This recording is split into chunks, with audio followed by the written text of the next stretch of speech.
élément qui caille, mais tous les éléments du lait sont là. Donc c'est pareil pour Shiva.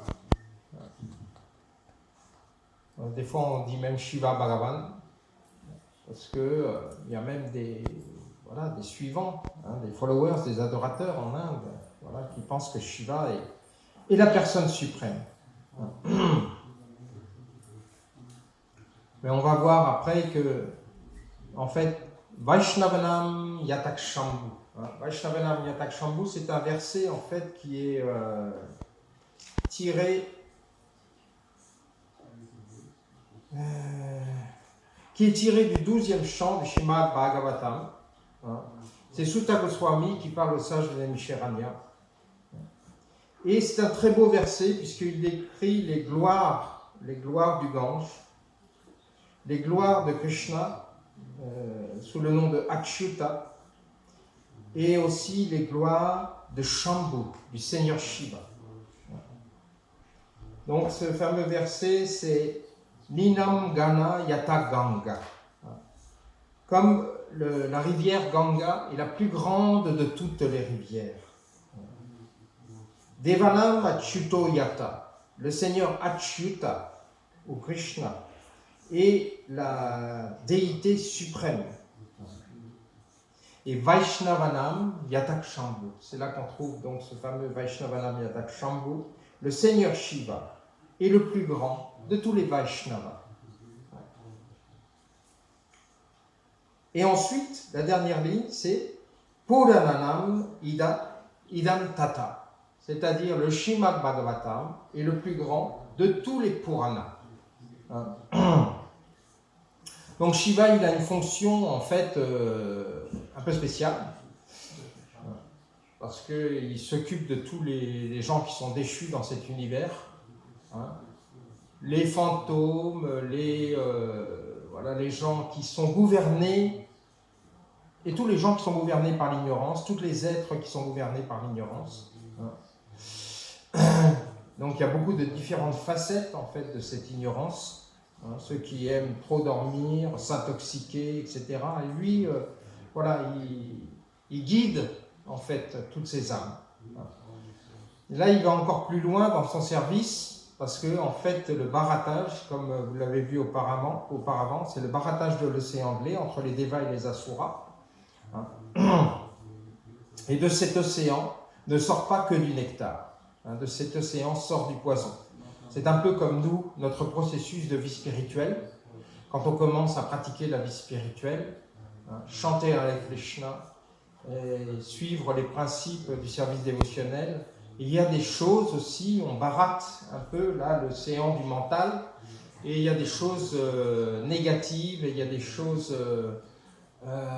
désagréables qui sortent, qui doivent sortir pour purifier Cheto, Darpana, Marjanam, Bhava, Marjanam, le nettoyage du mental. Donc, c'est le même processus. Là, les Devas, les Asuras barattent cet océan de lait et il y a du poison qui sort. Et c'est un poison si puissant que tout le monde est effrayé parce que, en fait, ça peut tuer tout le monde.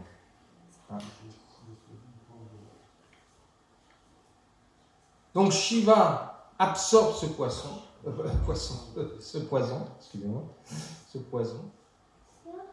tout comme Krishna avait avalé le feu de forêt aussi. Vous vous rappelez, quand les petits pâtres et les vaches étaient encerclés par le feu dans la forêt de Vrindavan, comment Krishna a sauvé ses amis et les vaches en absorbant le feu, carrément. Aspirant le feu. Ben là, c'est un peu pareil. Shiva, il s'amuse, hop, il absorbe le poison. Et ce poison est tellement fort que, évidemment, Shiva, qui est maître du guna de l'ignorance, pour lui, c'est pas grand-chose. Entre autres, le poison est un élément de l'ignorance. Puisqu'il amène à la mort. Il en a la gorge toute bleue. Sa gorge devient bleue. Mais il y a quelques gouttes qui tombent par terre quand même. Hein, vous verrez après le déroulement, il y a quelques gouttes qui tombent par terre. Et là, c'est les serpents, les scorpions, tous les animaux venimeux, hop, ils prennent les gouttes.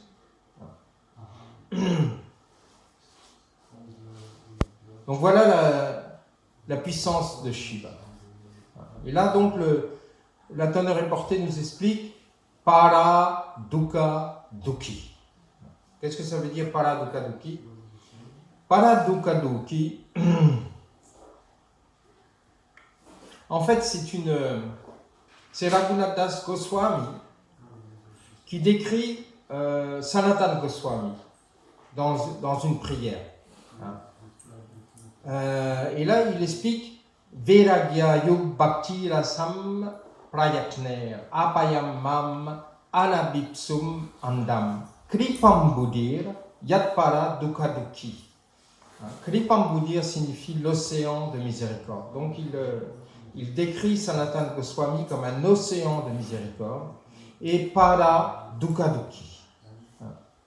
Et il est compassionné envers les entités vivantes qui souffrent dans ce monde matériel. Et donc il offre ses hommages, Raghunath Goswami offre ses hommages à Sanatana Goswami. Donc, Para Dukkha Dukhi, ça signifie quoi? Ça signifie le Vaishnava est malheureux de voir les autres malheureux. Donc, il peut être aussi Parasukha Sukhi, right? Parasukha Sukhi. Ça veut dire quoi, Parasukha Sukhi? Heureux de voir les autres heureux. Heureux de voir les autres heureux. Et l'âme conditionnée, comme l'explique Bhaktivinoda Thakur dans son chant Hamara Jivan, Hamara Jivan, prend, en fait, Srila Bhaktivinoda Thakur prend le rôle de l'âme conditionnée, de même que Arjuna avait pris le rôle de l'âme conditionnée devant Krishna pour que la Bhagavad Gita soit énoncée.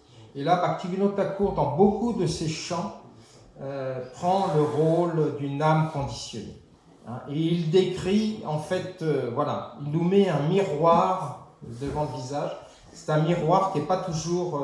donc la réflexion que l'on voit n'est pas toujours agréable, selon les chants de Bhaktivinoda Thakur. Et Bhaktivinoda Thakur décrit que ma vie est toujours engagée dans des activités pécheresses. Là, il prend le rôle de l'âme conditionnée. Et si tu cherches bien en moi, tu ne trouveras aucune trace d'activité pieuse. Donc là, c'est vraiment exagéré, c'est vraiment pour les matérialistes durs. Chez les dévots, on en trouve déjà énormément. Et je suis simplement plein d'activités pécheresses. Et j'aime donner des problèmes aux autres. Donc il nous reste des traces, nous, dans notre pratique du service des dévotionnels, il nous reste des traces. Évidemment, grâce à l'éducation de Srila Prabhupada, aux enseignements du Seigneur Chaitanya, aux enseignements du Seigneur Krishna, on se libère graduellement de tous ces défauts et de toutes ces mauvaises aptitudes. Et l'on développe les qualités inverses. Mais l'âme conditionnée qu'on était au départ, on est heureux, Parasukha Dukhi. Parasukha Dukhi. On est heureux quand les autres sont malheureux. C'est un peu dur. Et pourquoi ça? Parce que, étant donné qu'on est dans le monde matériel qui est plein de problèmes, plein de souffrances, on ne va pas le décrire aujourd'hui, on va parler d'autre chose, mais on le sait déjà, on le répète, Srila Prabhupada nous le répète, on se le répète en lisant le Srimad Bhagavatam, ce n'est pas un lieu pour s'amuser, le monde matériel. Quand on voit quelqu'un qui souffre plus que nous, on se dit « finalement, je suis heureux. Je suis pas si mal que ça. » Donc, mais c'est un bonheur relatif. C'est Parasukha Dukhi. C'est un bonheur relatif. Ah, parce que lui, il est malheureux. Ah ben moi, finalement, en comparaison, donc je suis heureux. Donc je suis heureux. Ah. Mais dans une même situation. Dans une même situation désastreuse du monde matériel. Donc, en fait, en tant qu'âme conditionnée, j'aime donner des problèmes aux autres. Ceci est mon business principal. Et donc, je veux voir que les autres souffrent. Et dans ce cas-là, je me réjouis. Une très belle teneur est portée de ce chant par Srila Prabhupada. Nijasuka laji pape nahi dori. Pour mon plaisir personnel, je ne fais pas attention aux activités pécheresses. Simplement, ce qui compte, c'est que mes sens soient satisfaits. Je ne suis pas du tout miséricordieux et je vois simplement mon intérêt personnel. Et donc, Parasukaduki, autant que je vois les autres souffrir, ma joie se développe. Etc., etc. Donc là, on voit l'opposition directe entre une personne matérialiste, grossièrement matérialiste, puisque après, il y a différents degrés. C'est pas que tout le monde est comme ça. Srila Bhaktivinoda Thakur donne le pire. Mais ça existe. Si on observe la société, ça existe des personnes comme ça. Les bandits, les criminels, etc., qui tirent du plaisir à voir souffrir les autres. Le Vaishnava, lui, c'est l'inverse. C'est para dukkha dukhi. Dès que la personne à côté de lui souffre, là, il commence à souffrir aussi. Et donc, il fait pas attention à son, comme c'est expliqué dans cette teneur et portée, à son confort personnel. Srila Prabhupada donne beaucoup d'exemples. Haridas Thakur, le Seigneur Jésus-Christ. Là, c'est l'histoire de Shiva, qui ne va pas faire attention à son confort personnel, si c'est pour éviter aux âmes conditionnées de souffrir. Nous avons aussi un autre exemple,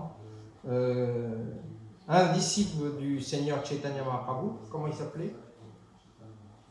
Celui qui voulait prendre tous les péchés du monde. Vasudev ou Vasudev Ghosh. Vasudev Datta, Vasudev Ghosh.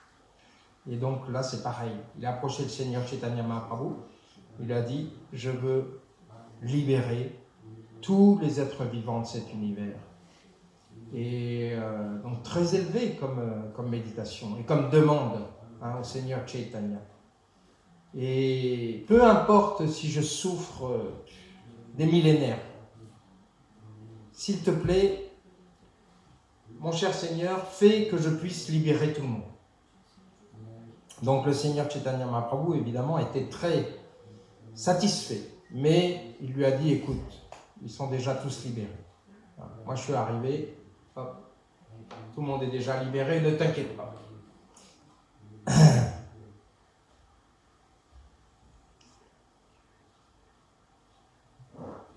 Donc le Seigneur Shiva, Sadhu Bhusanam, décoré par toutes ces qualités merveilleuses, la compassion, la tolérance, etc. Donc ce souci en fait du bien des entités vivantes. Donc non seulement il est gourou, il est aussi Mahajan, comme l'explique Yamaraj, il fait partie des Mahajans. Et il est aussi le chef d'une sampradaya. Srila Prabhupada nous explique, donc dans ce verset, il y a 4 sampradayas Vaishnava. Donc le Seigneur Shiva est le chef d'une sampradaya. Donc le premier, c'est-à-dire que c'est l'intermédiaire entre Krishna et les autres maîtres spirituels qui viennent par la suite. Hein? On voit dans la Bhagavad Gita, par exemple, que Krishna a donné le savoir à Brahma en premier. Mais il a donné aussi directement à Shiva. Il l'a donné aussi directement à Kumaras. Et il l'a donné directement aussi Lakshmi. Voilà, ça c'est les 4 chefs des Sampradayas.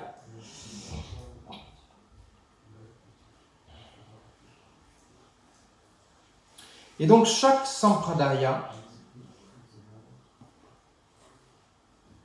a des particularités dans l'adoration du Seigneur Krishna et dans la pratique du service dévotionnel. Donc, on parlera de la nôtre en dernier, puisqu'on est directement concerné.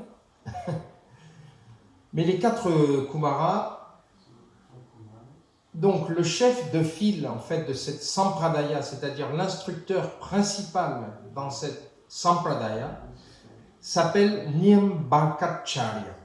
Okay? Le chef de file de la Sampradaya de Shiva s'appelle Vishnu Swami et le chef de file de la Sampradaya de Lakshmi s'appelle Ramanujacharya. Donc Srila Prabhupada dit que en fait dans notre Sampradaya, le chef de file dans notre Sampradaya c'est Brahma, c'est le premier chaînon de la Sampradaya. Madhvacharya. Chef de file, c'est Madhvacharya. Okay. Et Prabhupada explique qu'en fait, on a beaucoup d'appréciation pour la Sampradaya de Ramanujacharya. Pourquoi? Parce qu'il a détruit l'impersonnalisme et le Mayavada.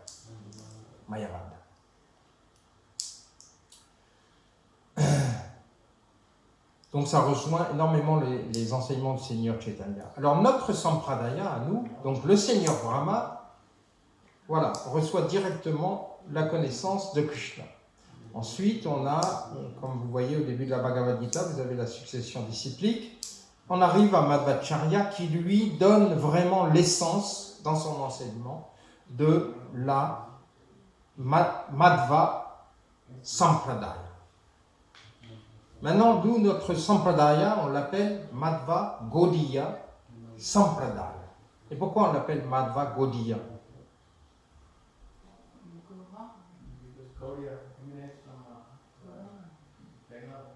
Yes. Gauda. Gaudiya vient de Gauda, Gaudadesh, Bengal, the part of Bengal où le Seigneur Chaitanya Mahaprabhu est né, hein, et où le Vaishnavisme est rené, en fait. Hein, parce que si vous vous rappelez les divertissements du Seigneur Chaitanya Mahaprabhu quand il est apparu, Navadvip était plein d'impersonnalistes, de tantras, c'est-à-dire des adorateurs de Durga, qui faisaient de la magie noire, hein, des impersonnalistes, des mayavadis. Hein. Et donc, le Seigneur Chaitanya Mahaprabhu est apparu, voilà, pour dissiper tout ça. Dès que lui est apparu, bien qu'il ne s'est pas révélé immédiatement, parce que quand il était Nimai de Nadia, hein, il n'a pas révélé tout de suite ses enseignements Vaishnava. Il a commencé à enseigner le sanskrit, la grammaire sanskrite, etc. Évidemment, il est né dans une famille de brahmanes, hein, adorateurs de Vishnu, donc il était automatiquement un Vaishnava. Mais lui, ça ne l'intéressait pas dans sa jeunesse. Ce n'est pas ce qui l'intéressait. Hein. Ce qui l'intéressait, c'était de défaire par la logique, hein, les impersonnalistes, les mayavades, hein, les tantras. Et après, les dévots, ses proches collaborateurs l'ont supplié, ils lui ont dit quand même, Nima, et si tu devenais un dévot, ça serait beaucoup mieux. Hein. tu pourrais faire beaucoup plus de grandes choses. Alors lui, dans le divertissement, il a dit, ok, d'accord, je vais devenir un dévot. Voilà. C'est comme ça qu'il est devenu ensuite Chaitanya Mahaprabhu. Et donc, là, ce qui s'est passé, c'est extraordinaire, c'est que Chaitanya Mahaprabhu a donné, donc, il n'a pas donné son nom directement, mais il a donné le nom de son lieu de naissance à la Sampradaya. Madhva Gaudiya. Gaudiya, Gauda Mandala Bhumi, Gaudadesh, etc., etc., différents noms comme ça, qui portent le nom de Gauda. Et donc, comment ça s'est passé? Le Seigneur Chaitanya Mahaprabhu, en fait, a déclaré que c'est Jiva Goswami, en fait, qui dit ça, hein, Jiva Goswami, qui décrit les paroles de Chaitanya Mahaprabhu. Et donc, on sait que la doctrine, en fait, de Chaitanya Mahaprabhu, c'est Achintya Beda Tattva. Ça, on va en parler un peu après. Inconcevable, un et différent.